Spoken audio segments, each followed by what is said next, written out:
Welcome back to Hardware Unboxed. I have Tim here. He's in my studio for... It's crazy. First time in, I think, probably over a year. It's a long time. So anyone new to the channel, that probably won't be that amazing to you. But yeah, I've been heading over to Tim's studio for the Q&As for, about the last year or so. Anyway, I finally got Tim here because my internet's not terrible, so we were able to do the Patreon live stream without it dropping out. So that was a bit of fun. But now we're on to the Q&A. So this is July Q&A. Just sneaking in. We sneak, as always, right at the end. Standard stuff for us. We've asked you guys to ask us questions in the community tab, and I think over 200 of you did, so we'll get through maybe 20 of them. We'll see what we can do. But, we can't do 200 because, this will be going this time next week. Anyway, let's get in the questions. First one here's from Crazy811. AMD said that they would support AM4 until 2020. With DDR5 around the corner, do you think we'll see an AM5 socket based around a DDR5 released in mid-2020?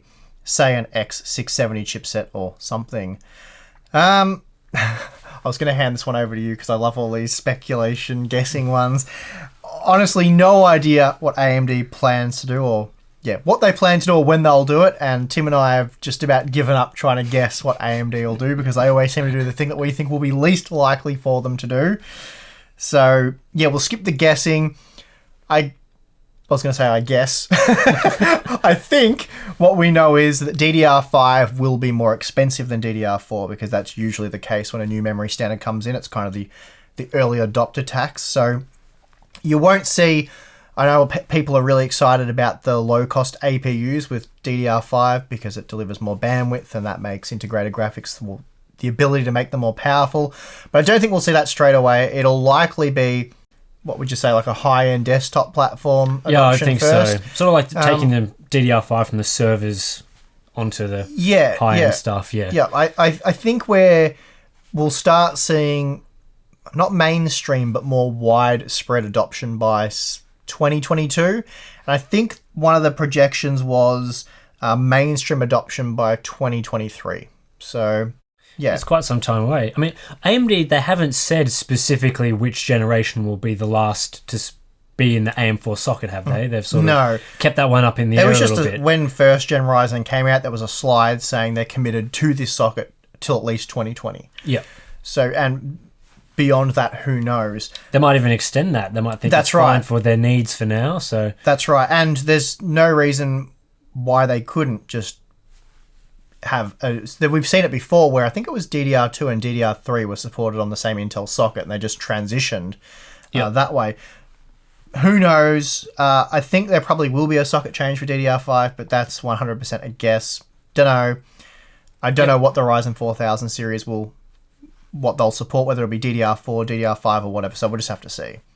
Alright, Daniel asks, I've seen a lot of Ryzen 3000 testing with DDR4 3200 and am myself using a 3200 kit. Would there be much of a performance improvement if I'm able to get memory to 3600? What do you think? There won't be an improvement. So we tested... again, it depends on timings, but we tested low latency 3200 against, low latency 3600, but it was CL14 versus CL16. Really no difference in performance. You're not going to notice any differences for productivity, workloads, and then for gaming, you really have to be massively CPU limited for those gains to be recognized, which is probably not going to happen. As for improved memory support on your board, it could come with a BIOS update that improves memory compatibility and support, or it could just be that your CPU has a weak IMC and you're stuck with what you're at. But again, it really doesn't matter. Where you're at, it's perfectly fine. I wouldn't waste any time trying to go higher. 3200, just tune your timings and you'll be good to go. All right, next question here. Looks like this was one for Tim because I see monitor as one of the fourth or fifth words here. Anyway, best 1080p 144Hz budget monitor for $200.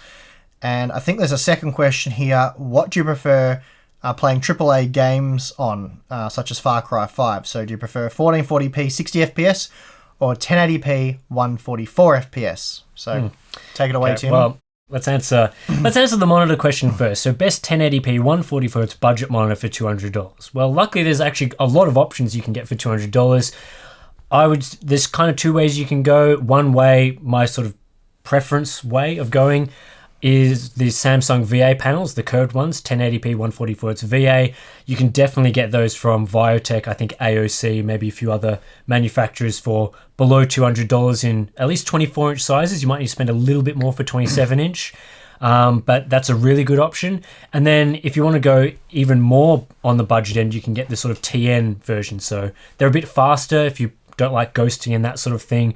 Maybe a bit better if you want to do some fast-paced gaming, but I believe you can get them for like $150 these days, or at least a fair bit below $200. I reviewed an LG one. I think it was a 24 GL 600F or something. They've all got bad product names. That was quite a good monitor and is a really good price, much better price than when I reviewed it. When I reviewed it was like over $200. Now it's well under, so that's one to look out for. What would you prefer, AAA FPS games, 1440p 60 or 1080p 144? It's one of those questions where it depends a lot, doesn't it? Like if you're playing Shadow of the Tomb Raider, I would be going for the 1440p 60 definitely. FPS. But if you're playing, I don't know, what do the kids play these days? Fortnite, any sort of Battlefield, Call of Duty type game, sort of your faster. I mean, it's really interesting because like, if this was 1440p and 4K in the question, then it's kind of always go with 1440 because it's not that much of an upgrade. Yeah. But 1440p is a big upgrade over 1080p in terms of visual quality, especially if you're at like a 27-inch monitor. It's a lot less blurry. 24-inch, but if you're 27, 32, the sort of main popular monitor sizes these days, you definitely want to, for those slower pace games, be going with the 1440p 60 FPS. But even these days, it's not that much more expensive to get a high refresh 1440p monitor over a 60 hertz one. Yeah. So you'd be spending maybe like $40, $50 more, which is definitely worth. Kind of getting to the point now where 1080p doesn't make sense. Yeah, I mean, 1080p 60 hertz is like, sure, you can buy one for like $90, but it'll be complete rubbish. Yep. So you just buy the high refresh one because the panels are better overall. So I think same sort of thing sort of applies there. All right, Logical asks, what do you think about the 3900X not being in stock anywhere? Is it because of the chips that aren't good enough or sourced somewhere else? Or did AMD really didn't think people would want them so much? Okay, yeah, well, that one's pretty simple. I would say, I think you'd probably agree with this, that demand heavily outweighed the supply. Yep. So it's one of those situations where AMD either didn't stockpile enough before they went on sale, or they're just not able to produce them at a high enough rate. I think it's kind of the same thing, really. I think yields, they've been reported to be pretty good, or they were a few months ago. Again, take this with a grain of salt, but I was seeing a lot of news reports saying 70% yields, which certainly isn't bad, especially early on in production. So I think it's just been an overwhelming demand for that high-end part. It's a $500 CPU as well, so maybe they weren't expecting that one. I think a lot for a lot of creators that were already on like a 2700X 8-core, and they don't want to move to the Threadripper platform because there's a lot of expense with switching platforms like that. 12-core is a really attractive offering, and when you don't make enough, then suddenly you're in this sort of situation. Yeah, I think they've sold a lot more of the $500 model than they were expecting to, and what makes me pretty confident that it is an overwhelming demand issue rather than a really low supply issue is the fact that if you jump over to like Amazon's top CPU seller list, I look at that every now and then, and the second Gen Ryzen did pretty well there, like the 2600 was often there, but now AMD's just dominating that list every time I check it. Like the top 10 CPUs are mostly third Gen Ryzen CPUs, and the 3900X is always, I think, in around the top 5, always in there. So that's pretty good. For a $500 CPU, that's amazing. So just selling really well. Serious question here from Logical. Will we ever see your legs on camera? So, I feel like... Okay, so I guess that most of our stuff we do present at our desks because that's the kind of content it is. We're not running around vlogging. But there have been videos. There's been a few. There's a few photos floating around of the legs. Well, I think a lot of our Computex coverage is... There's some legs in there, from time to time. So. But anyway... If we must answer your serious question, yes, we do have legs. We just don't like to use them. All right, question here from Risky. Is it the right time to buy GPU now, or should I wait for another Navi release? Planning to buy mid-range GPU, thanks beforehand. Love the thanks in advance. You're most welcome. I would say it's definitely not a bad time right now. I know some people in the comment section will argue with me on this one, which is fine. It's an opinion, I suppose. But my reason for saying right now is not a bad time is because I don't expect prices to go much lower. I'd obviously recommend waiting a couple of weeks till we get the Navi AIB models, because they should be quite good. We'll be reviewing them and we'll let you know. The main reason I wouldn't wait is because we've seen in quite recent history that waiting can bite you in the backside, and we've heard sort of rumblings that cryptocurrency is making a comeback. I don't know what that means for GPUs.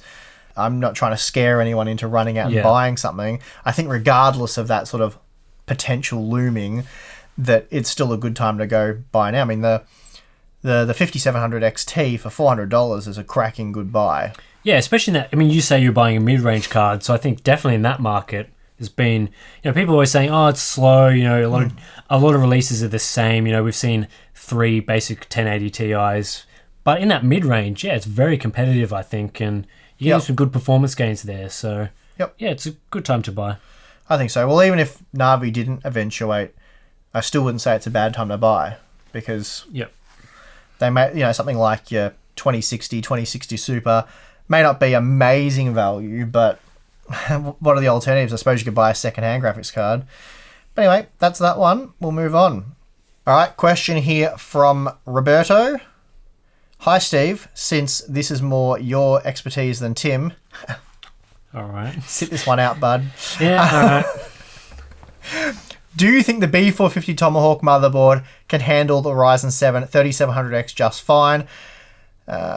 Is that pretty much the question? Yeah, he just goes on base cooler. Yeah, well, pretty much cut to the chase on this one. Yeah, absolutely fine. There's pretty much any motherboard that has BIOS support for the 3700X will use the 3700X fine. Doesn't really matter whether it's an A320 board or whatever. I mean, hopefully you guys don't have an A320 board and you've got a B350 board.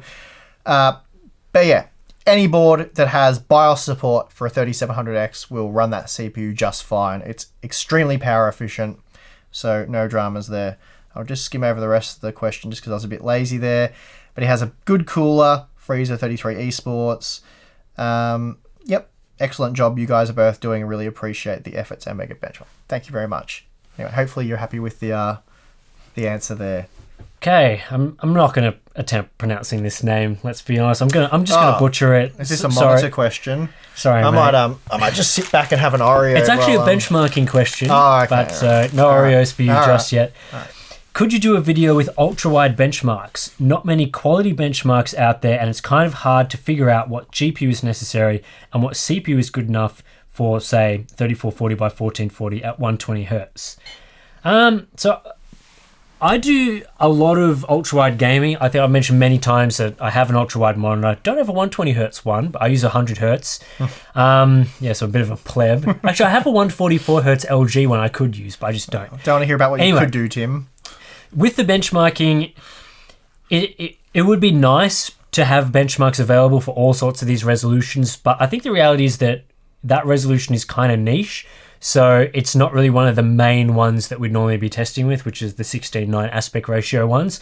But from doing a lot of gaming at this, it's generally pretty easy to figure out where your frame rate's going to sit just by looking at your 1440p and 4K results. It's almost exactly in between the two.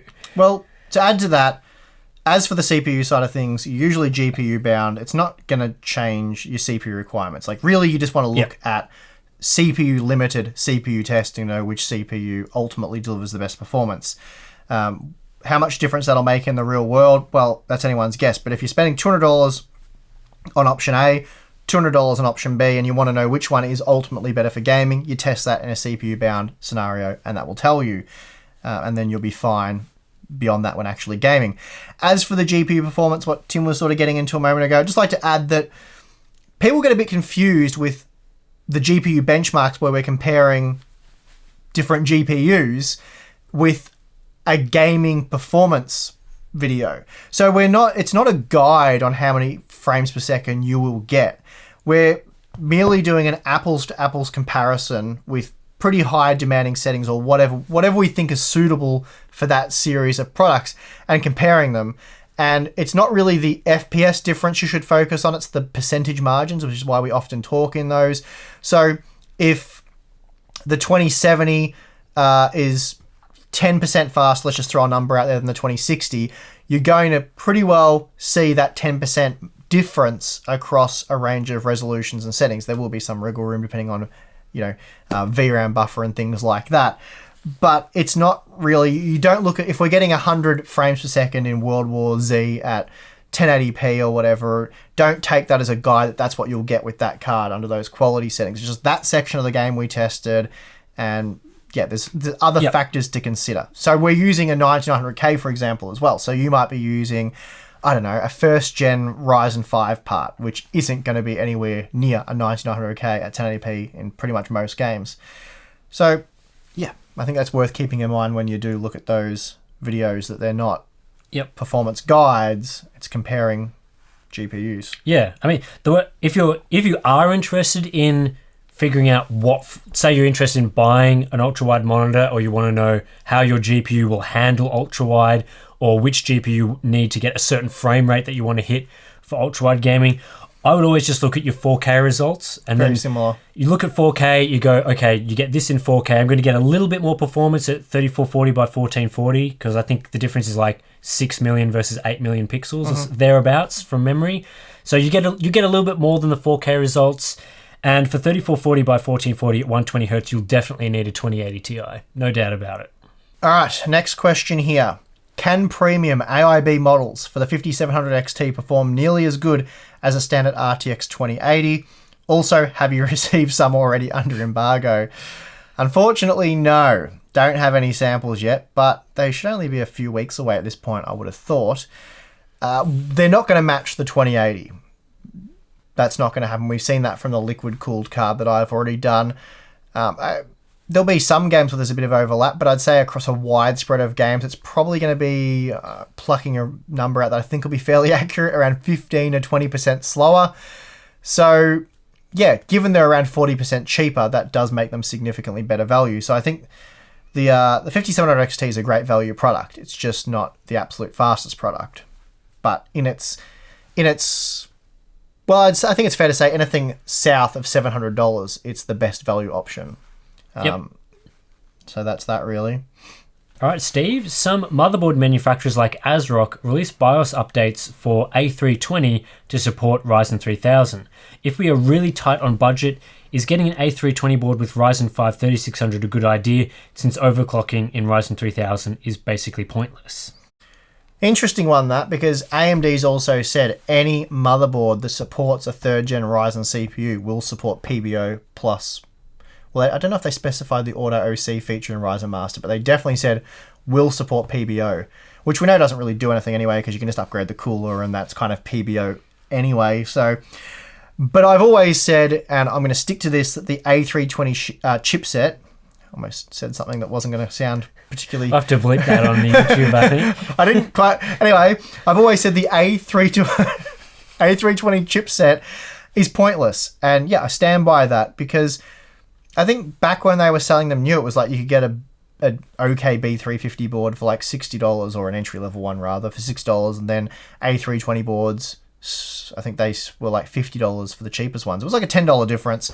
And I was looking at some secondhand models recently, and I was like, again, $10 difference secondhand. So unless there's a big difference in pricing in your region, just spend the extra money to get a B350 board, because, well, they're a lot better. Seemed like an OEM type thing to me. Definitely an OEM Buy type them in thing. bulk, save $10 per unit. You get a big discount, but for regular people, no, it's not worth it at all. You'd have to be saving, like, if a secondhand B350 board was $50, an A320 would have to be like $25, and you'd have to be desperate to save those $25. Otherwise, I'd just recommend spending the extra $25, because, yeah, much better quality. You get better memory support, all that kind of stuff, better features, just better boards. Our next question here is an interesting one, kind of related. Are we reaching the end of the overclocking era? With advanced CPU boosting technologies achieving better results than manual overclock, CPU manufacturers pretty much claimed all of the extra headroom there is. Well, you'd have to think we're pretty much there. We've been there for a while on the GPU front with NVIDIA and GPU Boost. You can overclock them a little bit. Yeah. But certainly with CPUs, with these latest... Well, there's absolutely no point overclocking 3rd Gen Ryzen, as you say. And we touched on this just a moment ago on our Patreon live stream when you were talking about...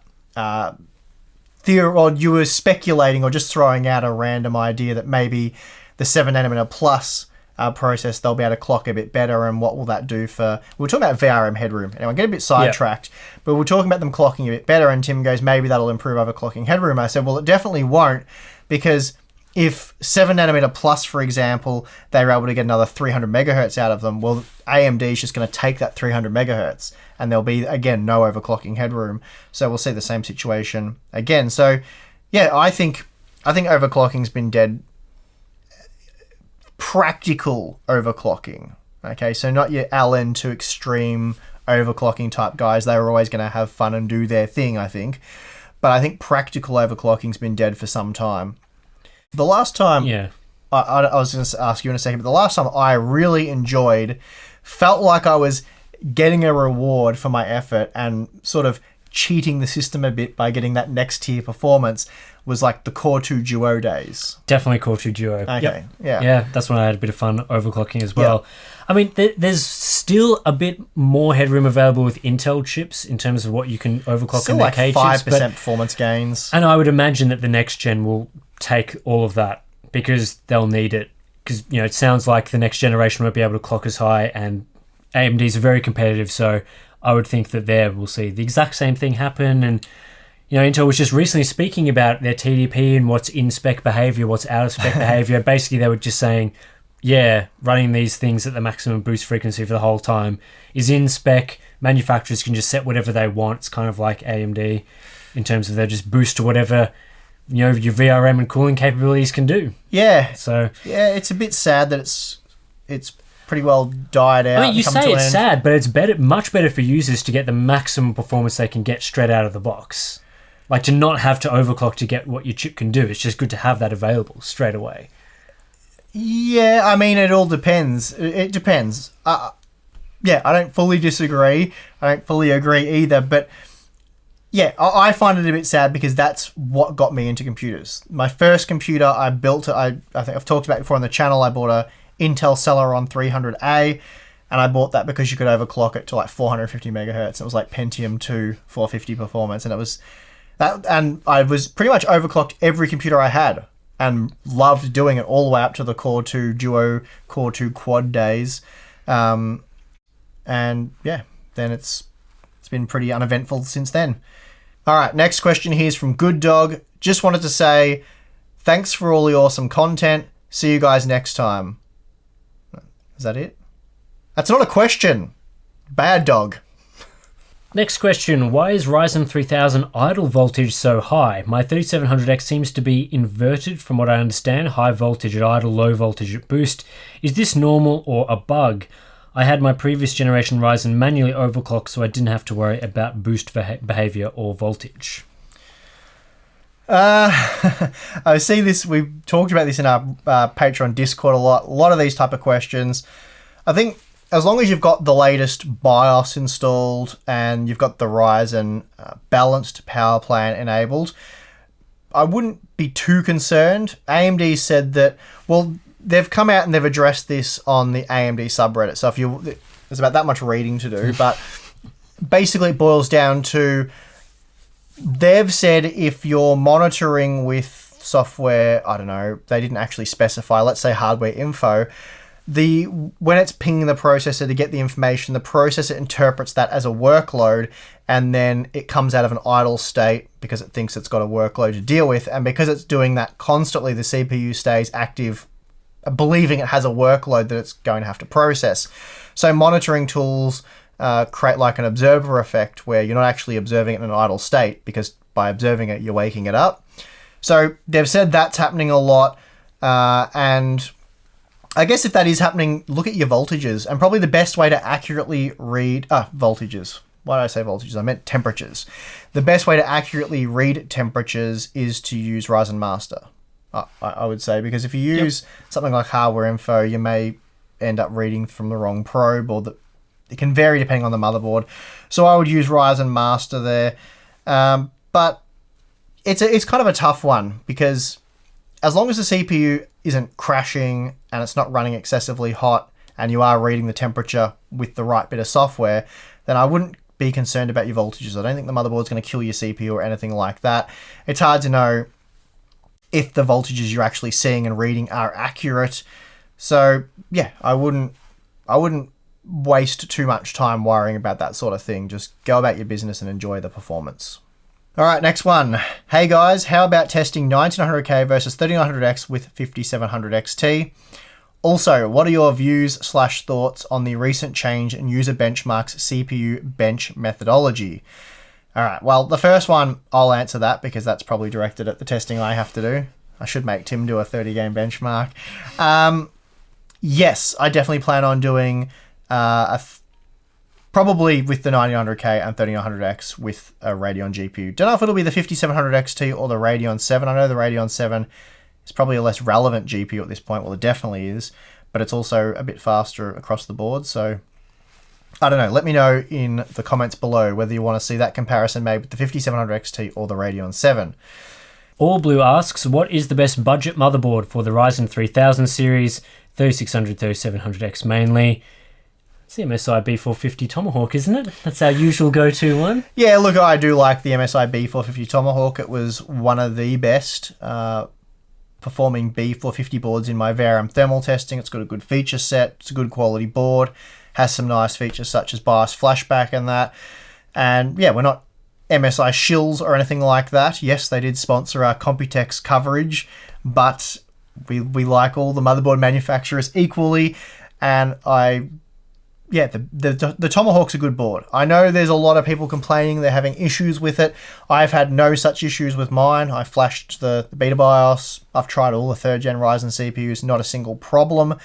But I believe there are people genuinely having problems. I've tested the G-Skill Flare X CL14 DDR4 3200 memory.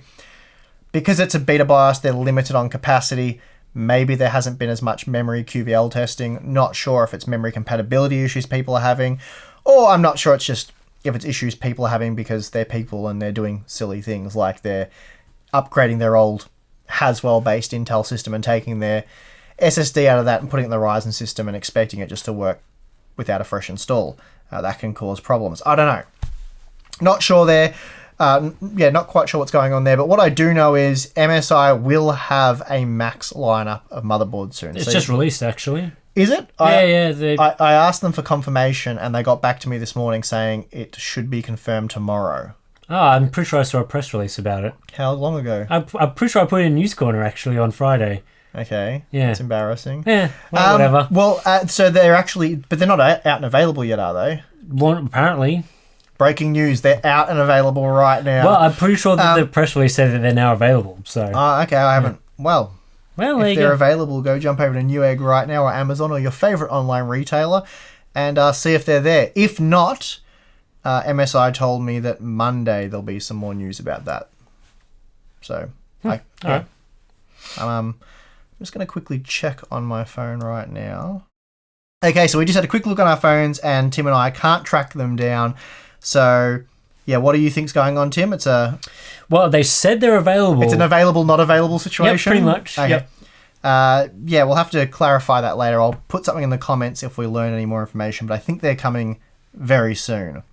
All right, we're going to hit pause there on the answering of your questions because we've probably been running for a little over 20 minutes now. We don't like to go too much longer than that because, you'll start falling asleep and whatnot. Let's be honest. Yep, fair enough. So, yeah, we'll hit pause there and we'll pick this up on the channel probably tomorrow. That's usually how these things go. And then we'll have, I think, a part 3 Patreon questioning thing That's right. that we'll do on the main channel as well. Anyway, thank you for watching. If you haven't subscribed already, do that. We don't do this kind of content all the time. Once a month we do it. It's usually a bit more scripted and whatnot, so you can watch another video and check that out. I mean, Tim's are always wild and off the cuff. And, so crazy. Yeah, all over the place, repeats himself multiple times, but I do a good job. Anyway, thanks for watching. Subscribe, like, please. You can support us on Patreon. You get access to the Patreon Discord, live stream, all that good stuff. Anyway, I'm your host, Steve. I'm your host, Tim. See you next time. Something.